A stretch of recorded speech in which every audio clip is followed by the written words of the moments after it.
Once again, somebody's missing. Somebody's lost in this world, and they need you to help them get home. 1, 2, 3, 4, 5 a day. That's some fruit and vegetable weight. Eat 5 servings every day. Sing 5 a day. Sing 5 a day. Yeah. Sing 5 a day. What you know? Sing 5 a day. That's what I mean. 5 a day. 5 a day. See if this is right or not. Why is it that the minority community or the black community has to struggle for these points? Number one, quality employment, quality education, quality health care, quality jobs, and safety in their community. A lot of us don't look at these things that they can be changed. I'm just one that believes that every one of these things, if we become organized, create partnerships, create strategies, we can succeed in every one of these efforts. I received a phone call from a man named Johnny Gage of the Milton Eisenhower Foundation, Washington, D.C.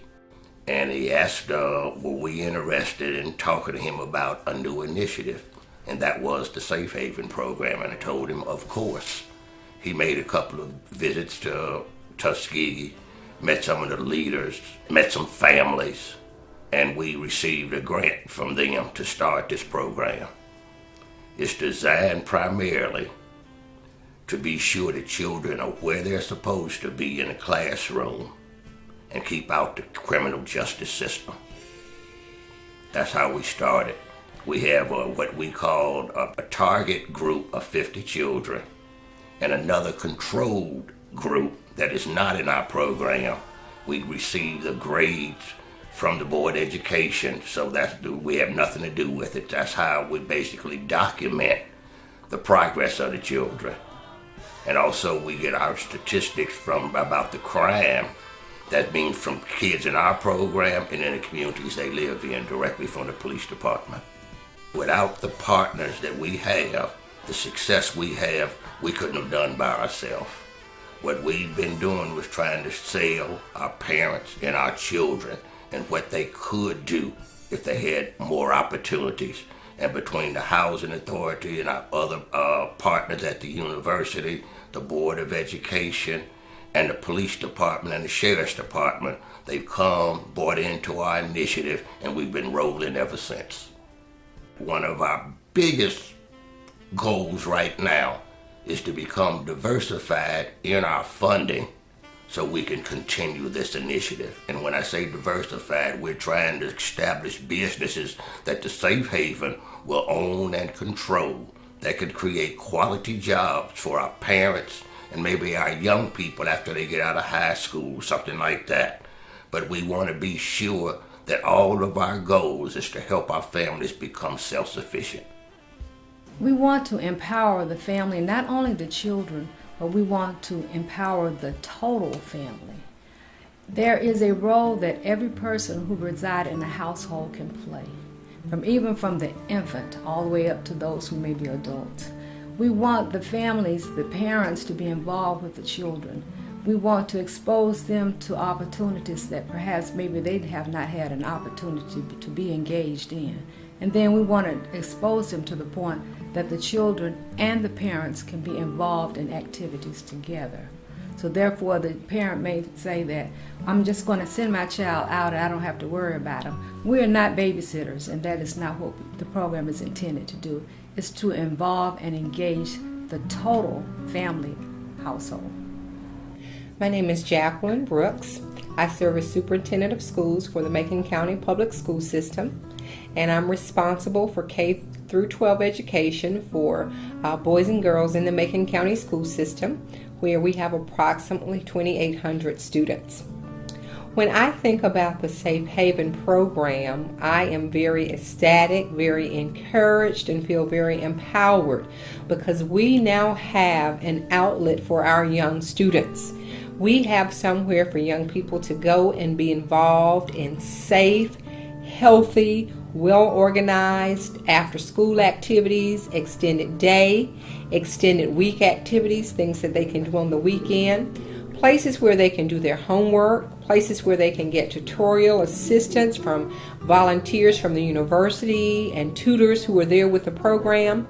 We have a place where young people can hone in on their interest in skills such as dancing and singing and rapping and painting and photography and all of those wonderful things that we would like young people to be exposed to. We also have a curriculum where we teach young people to make good decisions and choices that is extended through that program. And that helps us in the school system because when children have to make decisions and children may face conflicts, they have had training that they have received through the Safe Haven Center that will allow them to do so.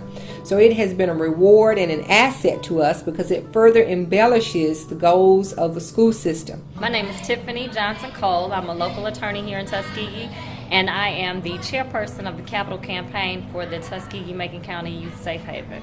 I started working with them back when they initiated here in Tuskegee. I think it's been about 5 or 6 years now. The Links here at the Rosenwald Center started working with them a couple of years ago on the childhood obesity program, but you can't help but be energized and want to come work with the kids because they are energetic, they're positive, and they're refreshing, and they have a thirst for knowledge. They want to learn, and they're caring, and their little faces just bright up your day. I wouldn't give anything for spending the time with them. They're wonderful. Unfortunately, every program needs funding to survive, and that's why we've started our capital campaign because funds are so tight, and so it's the main thing we need is funding, but the program and its influence on the community has been just phenomenal. Stanley Horn and Guy Trammell and the group over at the actual Safe Haven site have come in and probably transformed these kids' lives forever. They have taken a group of kids, they've really taken families and moved entire families from a point where they probably had no hope and were going down one path with their kids and completely turned them around. Today we are actually doing our first rehearsal for a talent show, if you will. And we are developing different skits and different activities that the children will do in a show that they will present to their family, community, and friends at the end of the month. So we're letting their creative juices flow, and they're coming up with ideas about things that they would like to do for the talent show. We try to provide facilities every now and then when Guy Trammell needs it for the kids to participate, to have a classroom space, a meeting place, even sometimes for dancing, like when involves dancing with Ms. Vanessa Robney. We started out giving them technical work as far as computers are concerned, teaching them software programs, website development, art, computer graphics, and word processing. They are young, vibrant, enthusiastic sponges who soak up just anything that you can give them. They are intelligent and beautiful. I have been associated with the Youth Haven for a few years, especially through Mr. Guy Trammell, a good friend of mine. I will go at least 15, 20 years or so. Guy is really a good man, a dedicated man, a decent man that I know truly, and a shining example. We used to work together, but he left that job to dedicate himself to working with young people and kids to serve as a role model, which has been an excellent one in that. I never thought anybody could outwork me, but he can. That's what we called him, the Diesel. That's Guy Trammell. Guy is wonderful. I mean, he has a genuine love for the kids. There is nothing that he would not do for the kids, and there's nothing that he would not do for the Safe Haven. And it's a beautiful thing, one, to have somebody who is so giving and who is so willing to serve young people and who's not looking for anything in return, but is just genuinely concerned. But it's just even greater to have a male role model, because a lot of those kids, he is probably their only male role model. He transports them, he picks them up wherever they need to go. He's got them there. He have the youth, and as I say, when we opened up 7 years ago, it was just a natural fit for our ministry and Safe Haven.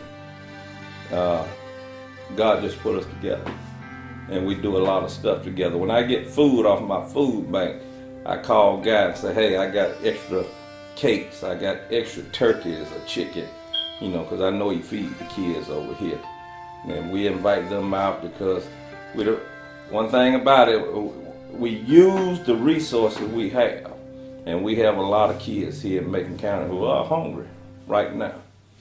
You know, I grew up in a Tuskegee that had everything operated by professional black artisans, technicians. The cars that you bought from a black dealership, the food at the restaurants, that was a black-owned restaurant, the grocery store, the first supermarket I ever saw.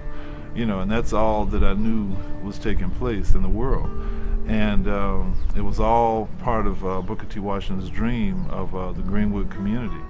Well, a time passed when the families started losing hope within that time, and unfortunately, and part because of integration, and then just other factors that came into the county. And now we have quite a few families that have not seen working parents in generations. And we're talking about possibly, 20, 30 years or more. And because of that, then we have youth that don't necessarily see high school graduation or anything beyond as an achievable goal, less not a desirable goal. And that's what we're trying to show. There is a way, and there are resources to assist in actually achieving those type goals. Tuskegee Youth Safe Haven is about giving the self-determination that for the ones that really want to move forward, the resources and we could say the teammanship, or the shoulder-to-shoulder working relationship with those that would support them to move forward. We are mandated to serve 50 youth each year. We actually are serving this year already almost 70 right now in the program. That's between the ages of 6 years old and 13 years old. We do not stop there. If a child is 14 and they've been in the program or they need our assistance, we allow them also. The oldest one in our program right now is 17 years old. That's one of our near peers, Brianna Baldwin. And the good thing, we're aiming her toward college. We just a little over a year ago, we graduated our first children from the program from high school, and they're in college now. We have two young ladies in college, one in nursing and one is in looking at social work and possibly psychology. But and we were there. We actually put their package together to get them into the dorm and help carry their things up there and get them registered and everything. In other words, we're not gonna sit back and just give instructions and say, go do this. We're not just gonna send some things across the borders to them. We're gonna be there with them. We're gonna go all the way through. What I want to be when I grow up is a teacher. What I want to be when I grow up is a veterinarian and a scientist. What I want to be when I grow up is a teacher because I can help kids learn more. I want to be when I grow up is a nurse. What I want to be when I grow up is Spider-Man. I want to be a teacher, a police officer, and a cosmetologist. I want to be a doctor. Once again, somebody's missing.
refuse to be ashamed of who I am.